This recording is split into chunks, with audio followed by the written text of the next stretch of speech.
What's going on here?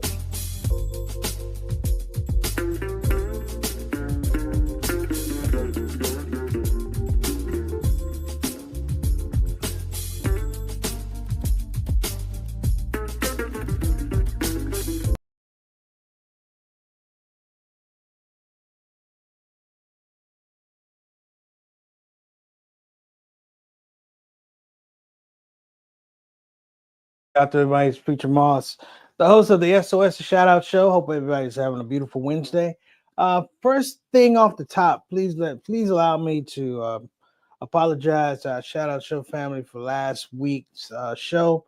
I made some mistakes, lost track of time, and just traveling, trying to multitask, and I needed to focus on one thing. I apologize. So the show started late last week. I was attending a funeral for my good friend Lewis Miller III. Peace and blessings to his family during this time. Condolences again. Alhamdulillah, I was able to make his funeral on the same day. Imam Jamil Amin was laid to rest, returned to Allah. Peace and blessings to his family as well, and all the people that ventured down to Florida for his homegoing, his janazah. Alhamdulillah, alhamdulillah, alhamdulillah. Listen, today's show is titled Endangered Species, Muslim Resilience, and Creativity. Two ideas, two concepts, two things that are definitely fundamental to, I don't want to just say religion, but I'm going to say religion, revolution, evolution, progress, stability, all these main things. I find that they are under attack in some regards. In some regards, not only they're under attack, but they're missing. And the way that we're dealing with some of the problems that we're seeing, our politics seems a little bit skewed. I may be wrong, but I may be right that some of us have grown weary of constantly having to fight for things that you normally don't have to fight for. They were normal things. They were, things that pioneers have worked for. They were equated to us in the Constitution and the Declaration of Independence. And here we are finding ourselves having to fight for the things that were already given to us, that we had earned. Let me say that again. You're fighting for things that you had already earned. So in this show, we're going to talk about that. And I'm actually going to talk about the Muslim issue of resilience and creativity, largely because, we are, traditionally have been, particularly in African-American Muslim community, African-American community, we have been the movers and shakers. We have been the people who've moved the needle on social movement and social change. So for this show, I would like to take just a little bit of time to go into that. And I hope you guys afford me, if you will, you just afford me a little bit of time, because I really have to, it's a lot of history. When I go into a topic like this, I can't go just from my knowledge base. I really have to recall sitting at the feet of pioneers and leaders and intellectual giants and the books I've read and some of the arguments that I've made, and I've made them, I defended them. But I think it's really important that we really get down to it, because we've lost that art of constructive dialogue that led to our creativity, that led to our resilience, not only resilience, but our resistance. And it's under attack now. It was systematic. You went to schools, the schools had the higher learning, and where we had the intellectual arguments, if you will. You had the intellectual arguments, you had in law the constitutional arguments, but now we find that those institutions are under attack because they're worried about not being able to get the money and the funding that they need to continue running. That's one. Number two, at a basic level, we had at the library level that books were being removed. Books that were standard, Huckleberry Finn, Catcher in the Rye, all these books. They even tried to remove the autobiography of Malcolm X. You have this pulling away of what I want to say intellectual growth books. And what I mean by that is these are the things that make you grow. It sounds cliche, but how many Muslims were not Muslim? They read the autobiography of Malcolm X, and the systematic logic that was in that book led many of us to become Muslim, or led many of us to be conscious of the world around us, not necessarily as Muslims. I read the book when I was 16, but I didn't give her to some years later. But it put me in a frame of mind that I looked at the environment around me and I began to make value judgments. I valued my education a little bit different. I valued the way I went to work a little bit different. I valued my elders a little bit different because I understood that from what the framework that I was being taught, what I learned was there were things that are missing. There were things that when we talk about resistance, we think that it's people just getting up and going rah, rah, rah, and people being angry. No, true resistance, going back to King and Vernon Johns and the great revolts of a Nat Turner, the great revolts of a John Brown, these were strategic decisions that were made, meant, if you will, to change the culture. So here on the Shout Out Show, we're going to talk about that today. I appreciate you guys. We've got some great programs coming up in December in Washington, D.C. We're going to be showing those ads. But right now, let's go ahead and get the show rolling. I'm Preacher Moss. Thank you for joining me here on the Shout Out Show.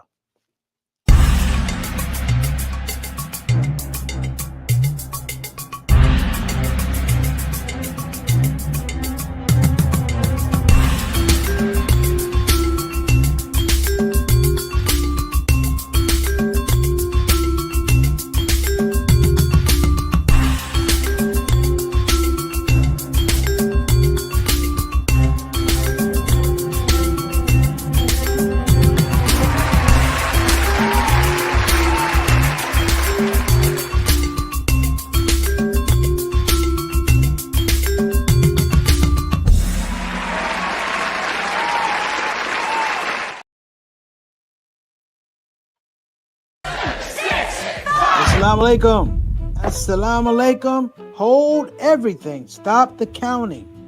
Man, I look good. I'm Preacher Moss. Don't look at me like I'm the only Muslim that uses a salam to get people to shut up. I'm announcing the first annual Preacher Moss All Muslim, All DMV New Year's Eve comedy extravaganza kicking off at Center DC. We're bringing in 2026 with class, laughs, food, and a good mood. It's a first of its kind for Muslims and Muslim families as we have two shows, 7:30 and 9:30, with a countdown following the 9:30 show. We've got the funniest Muslims, the funniest comedians in the game coming to Washington, D.C. to help you bring in your 2026. Start the countdown.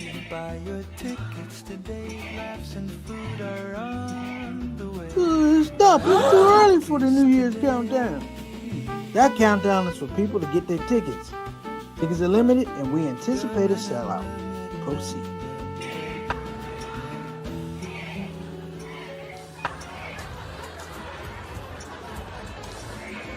All right. Welcome back, everybody. Two great announcements.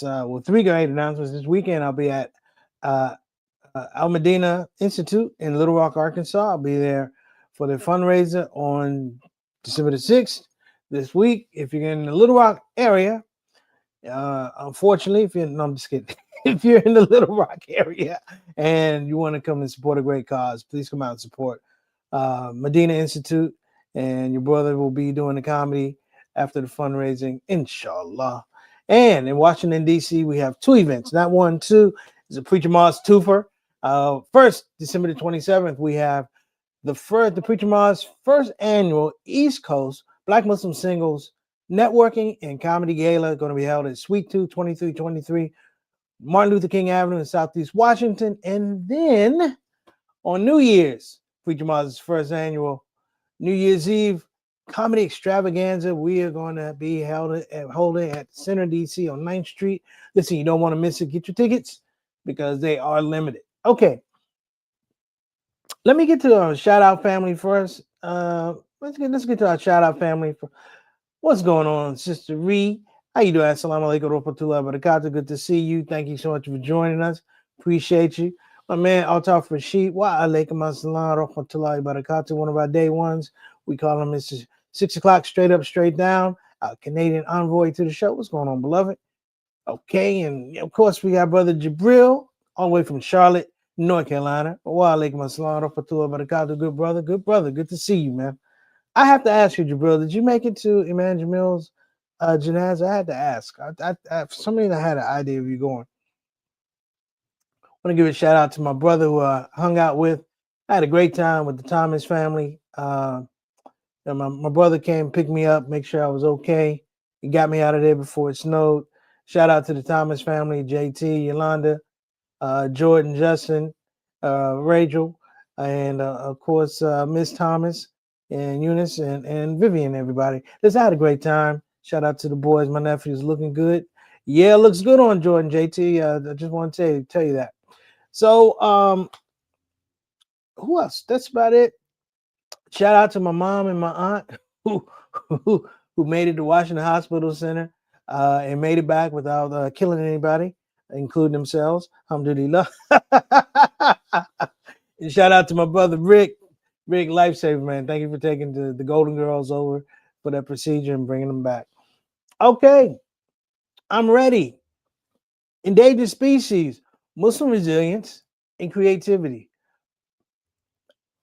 I've tried to figure out the best way with a calm sense of urgency to explain to you that we are in probably one of the worst deficits for creativity. What I mean is the creativity is so lacking that people can lie and they don't even put any emphasis or energy behind the lie. It is that, people have perceived that we have a lazy mindset. Now, the Muslim community is kind of different because, we have theological impetus that question these things. But what's happened is we moved away from the theological emphasis or the template that we use to question things, debate things, if you will. And now we've given over to arguments. Now, here's the thing about arguments. The thing about argument is it has to have a beginning point and an end point. If you find yourself in an argument with somebody and you feel like it's not going anywhere, you're in a bad argument. The other part of it is if you engage in an argument, there is a practicum. The practicum is where we start an argument, where we end, and what do we learn from each other's opinions. So when you walk away, you may not agree with one another, you may not agree with a position, but at least you're more informed in that position. We're not having that today.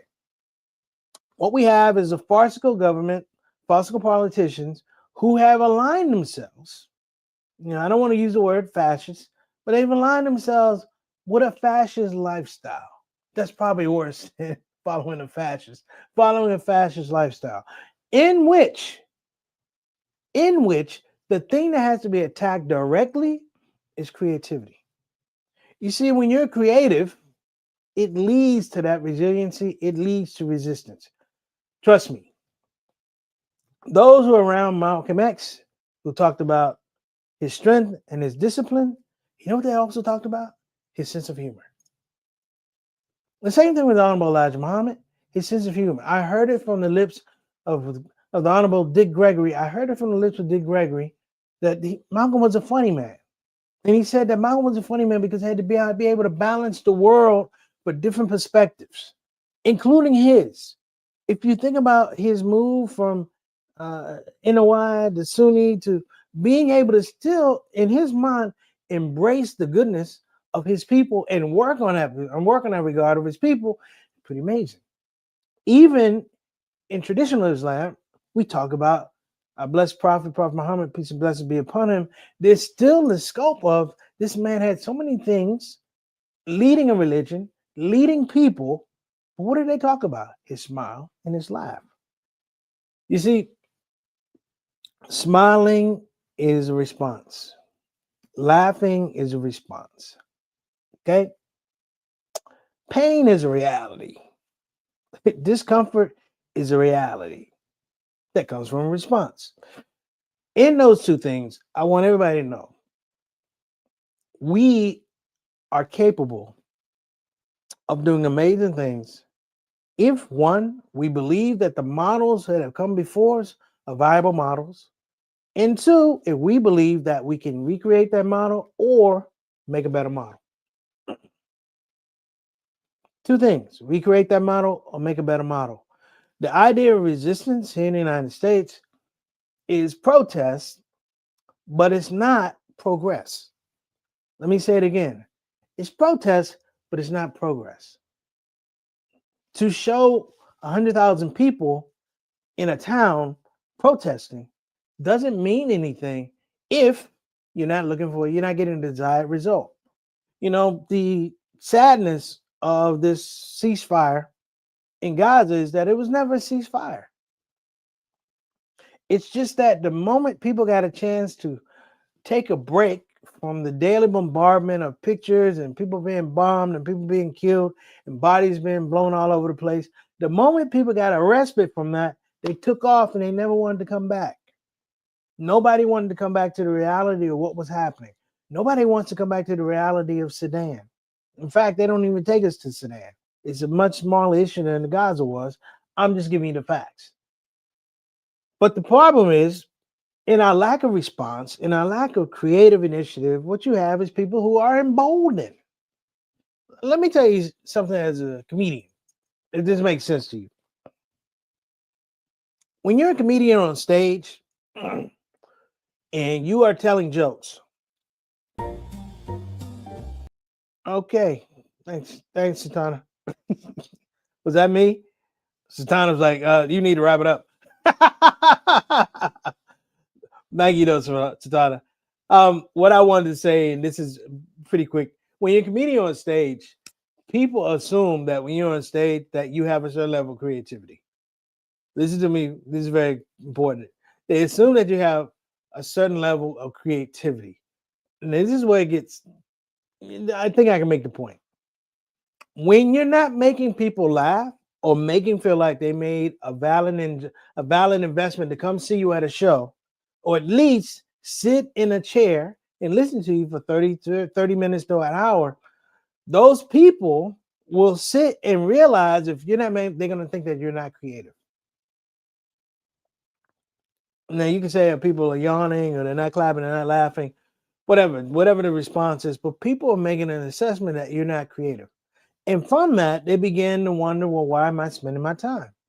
If the idea was that I was going to come here to be entertained by this young man or this young lady on stage and they don't have the goods, why am I getting here? Why am I sitting here? A lot of times what you'll get a heckler. And a heckler will seize upon the fact that they don't think you're creative. And they're not worried about them being creative, more creative than you. They're worried about them being more creative than you in that situation. And so when they interfere with the show, it's because they don't respect your creativity. Now, some of us are samurai. We'll cut you 3 or 4 different ways, and we'll deal with a heckler and get back to the show. That's the part of resilience. The creative part about it is it's fun to come up with material rather than just stand on stage and cut somebody out for 15 minutes. That ain't funny. In this situation scenario, I'm saying that we've let a lot of things pass. We let a lot of things pass, and people have begun to make value assessments on creativity, which is really the resilience or the ability in some regards to be able to respond in a way that's advantageous to us. Just the whole thing, like the Trump and the Secretary of Defense shooting people in the boats. Let me tell you what I think. First of all, they're talking about drug dealers. They're alleged drug dealers. Alleged, which means you're not questioning them, which means you're not arresting them. My cousin worked in the Coast Guard for almost 30 years. They used to handle that. They used to board ships and they would look and they would make a determination whether the person was transporting drugs. The other part about it is those boats that are on, they're like the SS Minnow. They're like dinghies. They're never going to make it to the United States. They're never going to make it to the United States. They're not set up that way. Look, Venezuela is not Cuba. You hear what I'm saying? Then the killer part is you make this whole situation. You make this whole situation about what? About drugs coming into the United States, and at the same time, the president just gave a pardon to the former president of Honduras who got caught with 400. It doesn't matter if it's 400 pounds, 400 kilos of cocaine. Damn it, that's a lot of cocaine. So my point is, now this is where the creativity comes in. Well, if you're going to let the former president of Honduras who got caught with 400 kilos of cocaine come in, then we need to pass Posthuman. I almost said it. What's the word? After people that not posthumously. It's not that.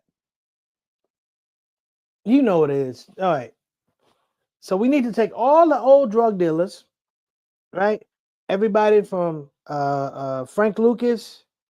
Everybody from we're gonna find Frank Lucas. We're gonna find Rayful Edmonds. We're gonna find Tony Montana, and we're gonna all give them pardons. That's what we're gonna do. We're gonna give all of them pardons. Anybody that got caught with dope, you're gonna get a pardon. And the thing is, they're gonna say, "Why'd you get a pardon?" Because I only got caught with 2 kilos. He got caught with 400. I want my pardon. There you go.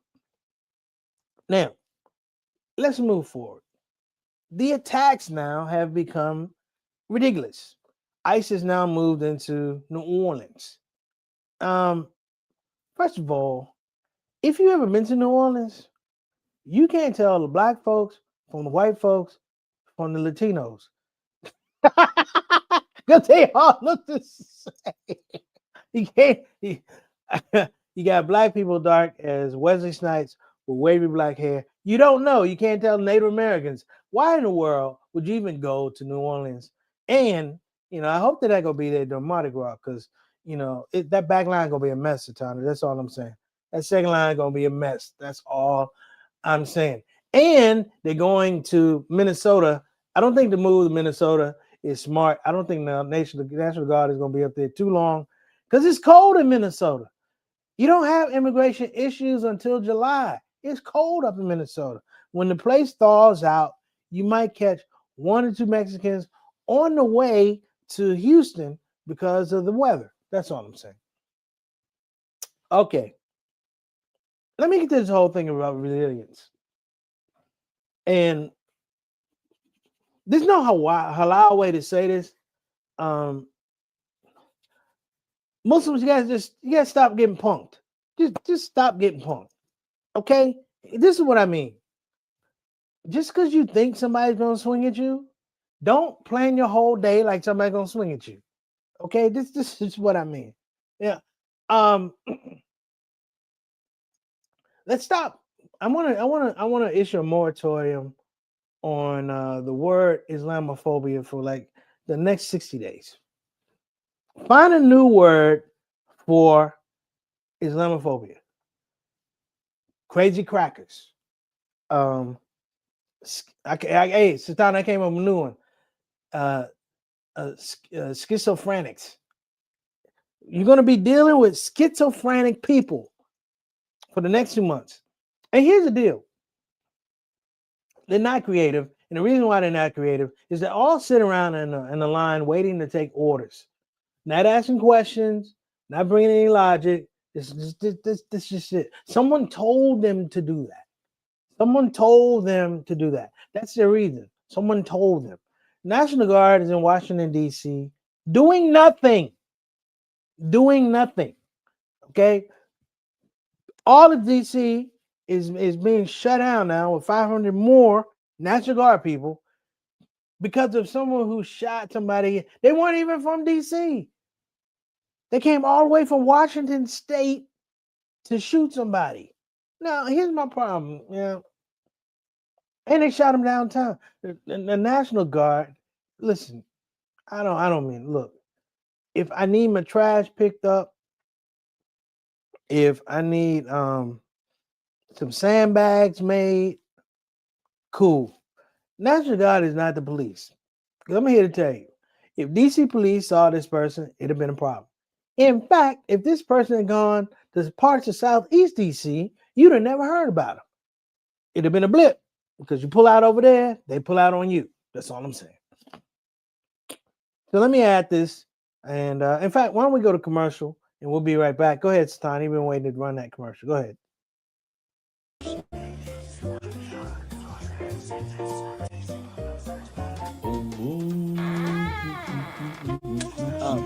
Chill out. The man ain't coming and this ain't right. This is an intervention and call to action for Black Muslim singles.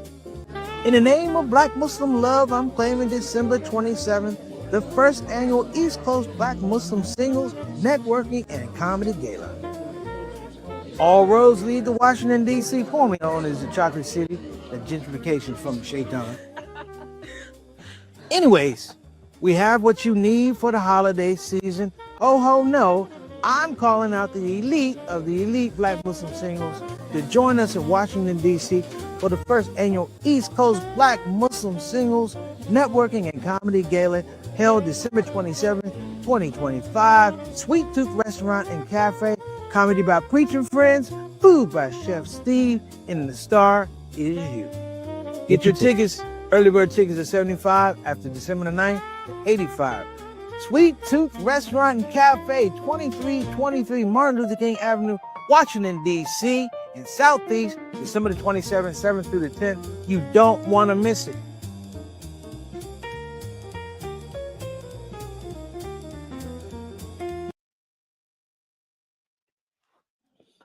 All right. We got commercials galore. Thank you so much, Satana. So, I wanted to continue on this trajectory, talking about Muslim resilience. And here's the thing that's happened since Trump took office and why resilience is low. We don't communicate like we used to. And anybody can jump in if you're in the comment section. Jump in. Oh, Jabril said you were thinking about going to Atlanta. I couldn't make it to Atlanta. I got you. I thought it was gonna be. I thought the Giants were gonna be in Atlanta too for man Jabril. Let me get focused. We don't talk about much these days. What we talk about is the safe stuff. We talk about the safe stuff. We speak to each other in code because a lot of times we don't trust talking to one another. Because the community has been so infiltrated that we have spies, we have snitches, and they're not halal. We got haram snitches who look for people who have excitement, creative ideas, initiative, because those are the people who are the quote unquote troublemakers.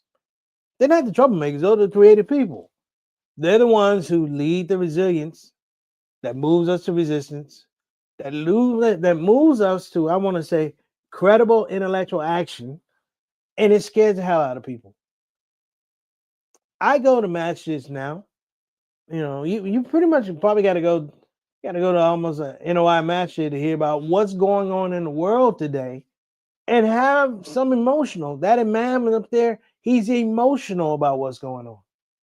Not what's going on across the seas, of course he is, but he's talking about right here, what's happening at our doorstep.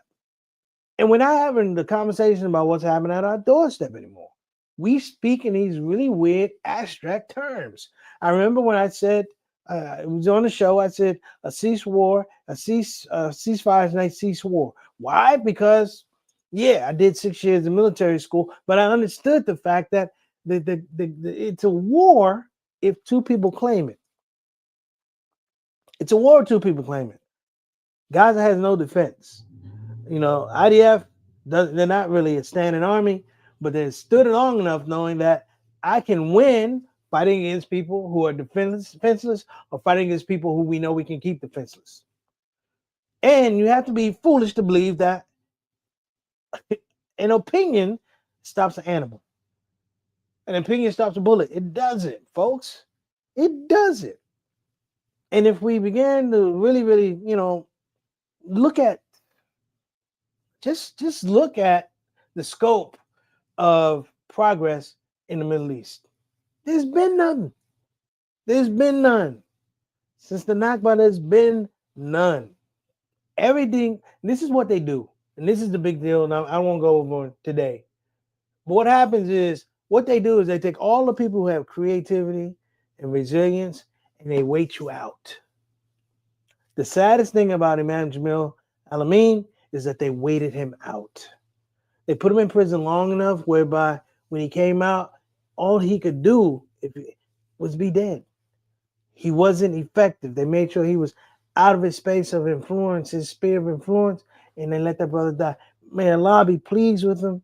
The returns of Allah are the same as Imam Talib Abdul Rashid, that they return, that our wars return, and it is on us if you understand what I'm saying, we have to carry the creativity and the resilience of these brothers that they did for so many years. All right. So listen, that's the show. Going back out there, be creative, be resilient. Revolution. Fight the power. Okay. Assalamu alaikum wa rahmatullahi wa barakatuh. Take care.